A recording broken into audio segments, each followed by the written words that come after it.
My hair is shaved, I have nothing but my bare essentials, and I was taken from home to a place where children work tirelessly without pay. I was assigned a number 12814, just like everyone else.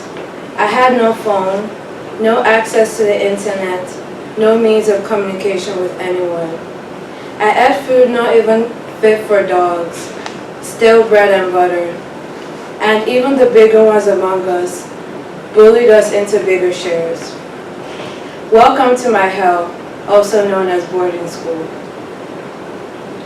I seem to be exaggerating, but most of it is true. I was only 11 when I first went to boarding school, and I believe that if I had been older when I started, I would have been able to cope with the stresses of dorm life better. I realize now that I was quite immature and was too young to be in an unnatural home away from home. I went to a school which was owned by one of the denominations of the church, where all the girls had to cut their hair short and were never allowed to have our phones. We hand-washed our clothes every day and we ironed them ourselves. Most of the seniors above us made us wash their clothes and iron their shirts. I didn't know how to talk back to them, and generally I wasn't happy there. As I look back on those experiences, I asked myself, should young children be allowed to go to boarding school? What age is old enough? I knew of a boarding school which starts at grade 6, which is generally between ages 11 to 12. I also started boarding school at age 11. My mother went to boarding school at age 9, 2 years younger than when I started. My mother was a strong, independent student, but she did talk about experiences like traveling to school on her own, which was difficult at her tender age. Some parents shared their thoughts on the right age to send a child to boarding school. One parent said, 8 years old is far too young to be away from one's parents. If it has to be boarding school, then wait till the child is 11 or 12. If your child is 14 years old and you decide that the child is mature enough to go to boarding school, maybe. But if the girl child is 8 years old and hasn't ever had her first period, for instance, should you still consider it? Now, I know that every baby that has been born is unique and different, and even identical twins are different in some ways. At the age of 10, for instance, I knew how to cook, I knew how to clean, I knew how to take care of my brother. My parents trusted me because I was quite mature for my age.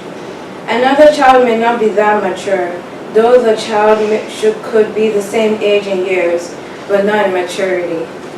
In America, the average age students start boarding school is 13, but different cultures around the world have different ages. There is a vague agreement in English culture that the age of 8 seems to be the time when a child becomes mature and starts to transform into an adult. In their schools, there are lots of advantages of sending a child to boarding school. They are reputed to have the best academics, extraordinary equipment, and great amenities. Also, many children love the countryside, and it offers the opportunity to ride horses. If I asked anyone here if they wanted to get married now, they'd look at me like, what? But in different cultures in some countries in Africa, children at the age of 9 are sent to boarding school, even if they're not mature enough. There will be 9-year-olds who will do just fine, but there will be those who won't.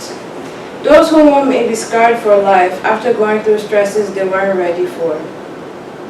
I do not have anything against boarding schools. Parents can send their children away to live in school. There are many benefits such as instilling independence in children, 24/7 supervision by staff, and being able to get to school easier without waking up so early. 24/7 supervision seems like a good idea for parents who are busy and can't really watch over their child. There are good reasons to send your child to boarding school, especially if you want the child to get some dorm experience before college.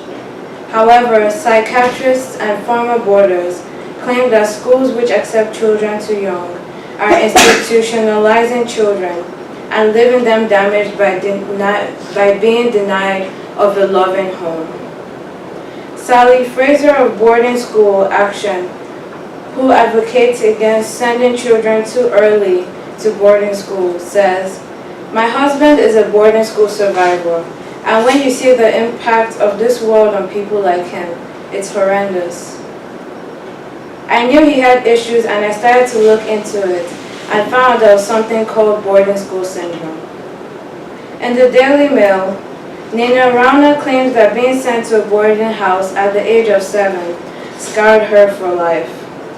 Nina, whose mother is an author and whose father works in the music industry, says she understands why her parents sent her away. They had separated and she was a difficult child, badly affected by her parents' divorce. "I think my mother thought boarding school would give me stability," she explains, "but I felt as if I had done something wrong to be sent away." This impact in her life is still affecting her 24 years later. Sure, a lot of things have changed, and the boarding school back then is not the same as today. However, humans are the same, and emotional and psychological issues that affected people back then will still affect those today. Parents may need to ensure the best for their child and know when to wait a little longer. Every person has different levels of maturity at different ages, and that determines whether a child will feel homesick or not when they go to school.